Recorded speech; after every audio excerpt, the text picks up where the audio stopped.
आज की इस वीडियो में मैं आपको बताऊंगा कि जो केंद्रीय विद्यालय में क्लास फर्स्ट का जो एडमिशन होना है उसके लिए इंपॉर्टेंट डॉक्यूमेंट्स कौन कौन से लगने हैं। हेलो फ्रेंड्स, मैं आपका दोस्त चंदन सिंह फिर से हाजिर एक बार नई वीडियो के साथ आपके अपने फेवरेट चैनल CS टेक्निकल पे। तो दोस्तों, यदि आप मेरे चैनल पे नए हैं तो चैनल को सब्सक्राइब कर ले और नई नई वीडियोस देखने के लिए केंद्रीय विद्यालय से रिलेटेड और खास तौर पे क्लास फर्स्ट से रिलेटेड, क्योंकि अभी क्लास फर्स्ट में एडमिशन का टाइम चल रहा है और लॉटरी लिस्ट का टाइम चल रहा है। तो इसलिए मैं डेली कोशिश करता हूं कि नए नए अपडेट्स आपके लिए क्लास फर्स्ट से रिलेटेड लेकर आऊं। तो दोस्तों, यदि आप मेरे चैनल पे पुराने हैं तो बेल आइकन को प्रेस कर लें नए नए नोटिफिकेशन पाने के लिए। तो दोस्तों, इस वीडियो से रिलेटेड या केंद्रीय विद्यालय से रिलेटेड अगर आपका कोई क्वेश्चन हो तो आप मुझे कमेंट बॉक्स में कमेंट करके पूछ सकते हैं। जैसा कि आप लोगों को पता है कि अभी केंद्रीय विद्यालय का जो लॉटरी लिस्ट आउट हुआ है उसके बाद बहुत सारे पेरेंट्स के मेरे कमेंट बॉक्स में कमेंट्स आ रहे हैं। मैं अपनी तरफ से पूरी कोशिश कर रहा हूं कि सबको रिप्लाई करूं और रिस्पॉन्स करूं, बट फिर भी अगर किसी का छूट जाता है तो आप मुझे कमेंट बॉक्स में दोबारा कमेंट करें ताकि मैं आपको रिप्लाई कर सकूं, क्योंकि इतने सारे कमेंट्स होते हैं कि कभी कभी जवाब देना मुश्किल हो जाता है या जवाब देते देते कभी कभी स्किप हो जाता है। तो मैं आपसे रिक्वेस्ट करता हूँ कि अगर फिर भी आपकी कोई क्वेरी रह जाती है तो आप मुझे कमेंट बॉक्स में कमेंट करके पूछ सकते हैं। तो दोस्तों, जैसा कि आप लोगों को पता ही होगा कि केंद्रीय विद्यालय में क्लास फर्स्ट का लॉटरी लिस्ट आउट हो गया है। तो जाहिर सी बात है, लॉटरी लिस्ट आउट हुआ है तो जिन बच्चों का लॉटरी लिस्ट में नाम आ गया है तो अब उन बच्चों का एडमिशन की प्रक्रिया को आगे बढ़ाया जाएगा। तो जाहिर सी बात है, अब स्कूल में सारे डॉक्यूमेंट्स जमा करने हैं एडमिशन से रिलेटेड। तो आज की इस वीडियो में मैं एक एक करके सभी डॉक्यूमेंट्स के बारे में बताऊंगा। तो आप इस वीडियो को स्किप बिल्कुल ना करें, क्योंकि अगर कोई भी डॉक्यूमेंट मिस हो जाता है तो आपको उस डॉक्यूमेंट के लिए भाग दौड़ करना पड़ सकता है या थोड़ा बहुत परेशानी उठाना पड़ सकता है। तो इसलिए आपको मैं बोल रहा हूँ कि वीडियो को स्किप ना करें और पूरा देखें। तो दोस्तों, आज की इस वीडियो में मैं आपको एक केंद्रीय विद्यालय द्वारा नोटिस जारी करके जो क्लास फर्स्ट में एडमिशन के लिए जो इंपॉर्टेंट डॉक्यूमेंट्स हैं उसके द्वारा बताया गया है। तो चलिए अब मैं आपको स्क्रीन पे लेके चलता हूँ और जो क्लास फर्स्ट में एडमिशन के लिए जो इंपॉर्टेंट डॉक्यूमेंट्स हैं उसके बारे में मैं आपको हिंदी और इंग्लिश दोनों में एक्सप्लेन करके बताऊंगा। और साथ ही साथ आपको एक और बात बता दूं कि इसमें कुछ ऐसे भी डॉक्यूमेंट्स हैं जिनके बारे में नहीं लिखा हुआ है, तो उसके बारे में भी मैं आपको बताऊंगा। तो चलिए स्क्रीन पे चलते हैं। तो दोस्तों देखिए, ये केंद्रीय विद्यालय नंबर 3 भुवनेश्वर का निकाला हुआ नोटिस है, जिसमें कि उन्होंने क्लास फर्स्ट में रिक्वायर्ड डॉक्यूमेंट को लेकर के ये नोटिस निकाला था और ये इसी साल का यानी सेशन 2021-22 का ही है। तो देखिए यहाँ पर जो पहली लाइन लिखी हुई है, the following documents are to be submitted in original along with self-attested copies by the parents whose child will be selected and called for admission. Some of original document will be returned after verification. जो पहली line है उसका मतलब यह है कि यहाँ पर जो ओरिजिनल डॉक्यूमेंट्स हैं उसके साथ साथ आपने उसकी फ़ोटो कॉपी सेल्फ अटेस्टेड करके जमा करनी है स्कूल में। ये उनके लिए है जिनके बच्चों का सिलेक्शन हो गया है और उनको एडमिशन के लिए स्कूल से कॉल गया है या उनको इन्फो किया गया है। और साथ ही साथ यहाँ पर ये भी लिखा हुआ है कि जो उनके डॉक्यूमेंट्स हैं वेरीफाई होने के बाद ओरिजिनल डॉक्यूमेंट पेरेंट्स को वापस कर दिए जाएंगे। तो यहाँ देखिए जो पहला पॉइंट लिखा हुआ है, filled in application form for admission page 1 and 2 to be printed on both side of a single paper. The format में be downloaded from the Vidyalaya website. तो इसका मतलब ये है आपने एडमिशन के लिए एडमिशन फॉर्म फिल करना है। ये जो एडमिशन फॉर्म होगा वो आपको पेज के दोनों तरफ आपने प्रिंट करना है, यानी 1 and 2 जो पेज हैं वो उसको आगे पीछे प्रिंट करना है और इसका आपको फॉर्मेट स्कूल के वेबसाइट पर मिल जाएगा। आप चाहे तो वहाँ से डाउनलोड करके देख सकते हैं। इसके बाद देखिए दूसरा पॉइंट जो लिखा हुआ है, filled in format entry in UBL portal format is available on विद्यालय website for download and use. इसका मतलब यह है कि जो आपको UBI यानी यूनियन बैंक ऑफ इंडिया के पोर्टल में एंट्री करने के लिए इसका फॉर्मेट आपको विद्यालय की वेबसाइट पर मिल जाएगा। ये UBI जो है यूनियन बैंक ऑफ इंडिया, ये फ़ीस जमा करने के लिए यूज़ किया जाता है, क्योंकि जो केंद्रीय विद्यालय की फ़ीस जमा की जाती है यूनियन बैंक ऑफ इंडिया में की जाती है। लेकिन आप जब क्लास फर्स्ट का एडमिशन के लिए जाएंगे तो अगर आपकी फ़ीस जमा करनी होगी तो जो फर्स्ट फ़ीस जमा होती है वो लगभग चांसेस होते हैं कि स्कूल में ही जमा हो जाए। उसके बाद की जो प्रोसेस है ऑनलाइन का भी है और आप चाहें तो बैंक में भी जाके जमा कर सकते हैं। यहाँ देखिए जो तीसरा पॉइंट लिखा हुआ है, hard copy print out of online application form paste the colour passport size photo of the child on it. देखिए यहाँ पर लिखा हुआ है कि hard copy print out of the online application form. इसका मतलब यह है कि जब आपने ऑनलाइन एडमिशन के लिए अप्लाई किया था तो उसका आपने प्रिंट आउट निकालना है और उस पर एक कलर पासपोर्ट साइज फ़ोटो उस पर लगाना है अपने बच्चे का। यहाँ देखिए जो चौथा पॉइंट लिखा हुआ है, birth certificate issue by the competent authority showing date of birth keep the original for verification and attach a photo copy. इसका मतलब ये है कि आपने जो अपने बच्चे का बर्थ सर्टिफिकेट स्कूल में जमा करना है वो किसी कॉम्पिटेंट अथॉरिटी द्वारा इशू किया हुआ होना चाहिए और साथ ही साथ उस पर डेट ऑफ बर्थ भी लिखा होना चाहिए। और आपको बर्थ सर्टिफिकेट ओरिजिनल लेकर जाना है वेरिफिकेशन के लिए और साथ में इसके फोटोकॉपी अटैच करके लेकर जानी है। यहाँ देखिए जो 5वां पॉइंट लिखा हुआ है, proof of residence, electricity bill, telephone bill, gas connection और gas delivery receipt, Aadhaar card, bank passbook, quarter allotment order copy. इसका मतलब ये है कि जो आपने प्रूफ देना है अपने रेजिडेंस का, उसमें आप इलेक्ट्रिसिटी बिल भी दे सकते हैं, टेलीफोन बिल भी दे सकते हैं, गैस कनेक्शन भी दे सकते हैं और गैस डिलीवरी रिसिप्ट भी दे सकते हैं। इसके साथ साथ आधार कार्ड की कॉपी भी दे सकते हैं, बैंक पासबुक की भी दे सकते हैं, क्वार्टर अलॉटमेंट ऑर्डर कॉपी भी आप दे सकते हैं अगर आप गवर्नमेंट एम्प्लॉई हैं तो। इसके आगे देखिए यहाँ पे लिखा हुआ है, in which the address is mention this should be in the name of either of parents. इसका मतलब ये है कि जो आप अपना एड्रेस का प्रूफ लगा रहे हैं उसमें पेरेंट्स का नाम मेंशन होना जरूरी है। इसमें माता पिता किसी का भी नाम हो सकता है। If residing rented house, rent agreement along with electricity bill of house owner. इसका मतलब यह है कि अगर पेरेंट्स रेंट पे रह रहे हैं तो उनको रेंट एग्रीमेंट के साथ साथ इलेक्ट्रिसिटी बिल भी देना है जिसमें हाउस ऑनर का नाम लिखा होगा। उसके बाद देखिए जो 6वां पॉइंट लिखा हुआ है, self declaration about submission of documents, the distance of the residence from KV number 3 Bhubaneswar. यहाँ पे भुवनेश्वर की जगह आपके उस स्कूल का नाम आ जाएगा जिस स्कूल में आपने अपने बच्चे के एडमिशन के लिए अप्लाई किया है। And undertaking for caste certificate, ये जो 6वां पॉइंट है ये self declaration of submission of documents, ये सभी स्कूलों में नहीं मांगा जाता है, ये किसी स्कूलों में ही मांगा जाता है। फिर भी आपको पता होना चाहिए कि ये डॉक्यूमेंट्स भी होते हैं जो आपको देने होते हैं। उसके बाद देखिए जो 7वां पॉइंट लिखा हुआ है, certificate of proof of blood group. इसका मतलब यह है कि आपने अपने बच्चे का ब्लड ग्रुप सर्टिफिकेट देना है प्रूफ के तौर पे। उसके बाद देखिए जो 8वां पॉइंट लिखा हुआ है, valid SC ST OBC NCL certificate issue by the competent authority. इसका मतलब ये है कि जिस कैटेगरी से आपने अपने बच्चे के एडमिशन के लिए अप्लाई किया हुआ, चाहे वो SC हो, ST हो, OBC हो, चाहे NCL हो, आप जो अपना कास्ट सर्टिफिकेट जमा करेंगे वो किसी कॉम्पिटेंट अथॉरिटी द्वारा इशू किया हुआ होना चाहिए। यहाँ देखिए ब्रैकेट में लिखा हुआ है, certificate in the name of parents may be accepted if it is in the name of parents and undertaking should be submitted to submit the certificate in the name of child within 3 months from the date of admission. इसका मतलब ये है कि जो certificate है ये parents का भी चल सकता है, लेकिन ध्यान रहे कि सिर्फ फादर का ही चलेगा, मदर का नहीं चलेगा। लेकिन आपको एडमिशन होने के 3 महीने के अंदर आपको अपने बच्चे का जो है कास्ट सर्टिफिकेट आपको स्कूल में जमा करना होगा। उसके बाद देखिए जो 9वां पॉइंट लिखा हुआ है, OBC non creamy layer certificate issue by the competent authority. इसका मतलब ये है कि जिन पेरेंट्स ने OBC कैटेगरी यानी नॉन क्रीमी लेयर के थ्रू एडमिशन के लिए अप्लाई किया था उनको जो सर्टिफिकेट जमा करना है वो किसी कॉम्पिटेंट अथॉरिटी के द्वारा इशू किया हुआ होना चाहिए।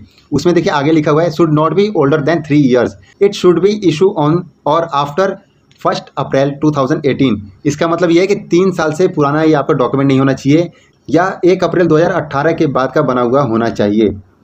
उसके बाद देखिए यहाँ पे 10th पॉइंट लिखा हुआ है, those claiming economical weaker section should submit valid document that is valid income and assets certificate to be produced by the economical weaker section issue by the competent authority. इसका मतलब यह है कि जिन parents ने अपने बच्चे के एडमिशन के लिए EWS कैटेगरी के थ्रू अप्लाई किया था तो उनको अपने इनकम का प्लस जो उनके एसेट्स हैं उसका सर्टिफिकेट उनको जमा करना है, वो भी किसी कॉम्पिटेंट अथॉरिटी द्वारा इशू हुआ होना चाहिए। यहाँ देखिए आगे लिखा है, income certificate will not be accepted in leave of this. यहाँ पर बता दो कि सिर्फ इनकम सर्टिफिकेट यहाँ पर एक्सेप्ट नहीं किया जाएगा, आपको अपने इनकम और एसेट का सर्टिफिकेट देना होगा। आगे देखिए लिखा है, certificate issue after 1 April 2020 will be accepted initially, however the fresh one issue after 1 April 2000 will be submitted by the parents within 1 month of admission। इसका मतलब यह है कि आप पुराने साल का फाइनेंशियल ईयर का यानी 1 अप्रैल 2020 का आप जमा कर सकते हैं, लेकिन आपको फ्रेश सर्टिफिकेट बना करके 1 अप्रैल 2021 के बाद का आपको स्कूल में जमा करना होगा, वो भी 1 महीने के अंदर। यहाँ देखिए जो 11th पॉइंट लिखा हुआ है, those claiming below poverty line should submit the following documents. इसका मतलब यह कि जिन पेरेंट्स ने BPL कैटेगरी के थ्रू अपने बच्चे के एडमिशन के लिए अप्लाई किया था उनको ये डॉक्यूमेंट्स जमा करने हैं जो मैं अभी आपको आगे बताता हूँ। A नंबर पे लिखा हुआ है, BPL card if available in the name of parents of the child but lapse as on date, this can be counter signed by the BDO of the locality of rural areas, executive officer of NSEA of municipality area of validate the card along with the lower income certificate, EWS certificate, labour card. इसका मतलब ये कि जो BPL card आपके पास है उसमें parents का नाम होना जरूरी है। अगर उस कार्ड पर डेट पुराना है तो उस पर आपको काउंटर साइन करवाने हैं वीडियो के, जो आपके लोकल एरिया का वीडियो होगा उसके आपको साइन करवाने हैं। उसके साथ साथ आपके पास EWS सर्टिफिकेट होना चाहिए और लेबर कार्ड सर्टिफिकेट भी होना चाहिए। उसके बाद देखिए और में लिखा हुआ है बी पॉइंट पर PHH ration card new plus old BPL card plus low income certificate plus EWS certificate plus labour card, ये भी आप सर्टिफिकेट जमा कर सकते हैं जो मैंने आपको बी पॉइंट पर दिखाया। उसके बाद देखिए सी पॉइंट पर लिखा हुआ है Antyodaya Anna Yojana card plus low income certificate plus EWS certificate. उसके बाद देखिए जो यहाँ नीचे लिखा हुआ है an affidavit to the effect that as on the parents and his family belong to BPL category and low income group. इसका मतलब यह है कि पेरेंट्स को एक एफिडेविट भी स्कूल में जमा करना होगा जिसमें कि लिखा होगा कि उनकी फैमिली BPL कैटेगरी में आती है या लो इनकम ग्रुप के अंडर में आती है। यहाँ देखिए जो 12वां पॉइंट लिखा हुआ है valid handicap certificate issue by the competent authority those Clement differently abled. इसका मतलब यह है कि यहाँ पर आपको बिल्कुल ही वैलिड हैंडीकैप सर्टिफिकेट जमा करना है जो किसी कॉम्पिटेंट अथॉरिटी द्वारा इशू किया गया हो, जिन पेरेंट्स ने अपने बच्चे के एडमिशन के लिए डिफरेंटली एबल यानी DA कैटेगरी से अप्लाई किया था। उसके बाद देखिए जो 13 पॉइंट लिखा हुआ है a serving certificate by government employees showing the number of transfers during the proceeding 7 years issue by the competent authority original those claim service category 1 2 3 4 format may be download from the विद्यालय website. इसका मतलब यह है कि ये serving certificate है जो government employees के लिए होता है। इसमें उनको पिछले 7 साल का उसमें ट्रांसफ़र का रिकॉर्ड दिखाना होता है और ये किसी कॉम्पिटेंट अथॉरिटी द्वारा इशू होना चाहिए और ये उनको ओरिजिनल स्कूल में जमा करना होता है और ये उनके लिए होता है जिन्होंने कैटेगरी 1 2 3 4 के थ्रू एडमिशन के लिए अप्लाई किया था। इसका फॉर्मेट आपको स्कूल के वेबसाइट पर मिल जाएगा। उसके बाद देखिए जो 14 पॉइंट है वो ये है certificate from the employer showing the pay particular of the employee the status of employment and nature of the establishment original applicable only for government employees those claim service category 1 2 3 4 should be in the prescribe format available in Vidyalaya website. इसका मतलब यह है कि जिन government employees ने अपने बच्चे के admission के लिए कैटेगरी 1 2 3 4 के तहत अप्लाई किया था उनको अपने पे का पूरी जानकारी देनी होगी और साथ ही साथ अपने काम का स्टेटस भी बताना होगा। ये सिर्फ गवर्नमेंट एम्प्लॉयज़ के लिए है और उनको ये जो डॉक्यूमेंट है ओरिजिनल स्कूल में जमा करना होगा। यहाँ देखिए जो 15वां पॉइंट लिखा हुआ है for government employees I card issue by the employees और last month of pay slip. यहाँ पर मैं बता दूँ ये गवर्नमेंट एम्प्लॉयज़ के लिए है। इसमें लिखा हुआ आई card issue by the government employees. यहाँ पर देखिए जो आर्मी एयरफोर्स नेवीज़ होते हैं वो अपना आई कार्ड की कॉपी तो नहीं दे सकते हैं लेकिन अपना लास्ट मंथ की पे स्लिप दे सकते हैं। बाकी जो अदर सेंट्रल गवर्नमेंट के या स्टेट गवर्नमेंट के जो एम्प्लॉयज़ हैं वो अगर उनकी अथॉरिटी अगर उनको परमिशन देती है तो वो अपना आई कार्ड की कॉपी या जो भी होगा वो दे सकते हैं। लेकिन जहाँ तक मुझे पता है इंडियन आर्मी में एयरफोर्स में और नेवी में उनको आई कार्ड की कॉपी कहीं भी देना सख्त मना है, तो वो अपने लास्ट मंथ की पे स्लिप लगा सकते हैं।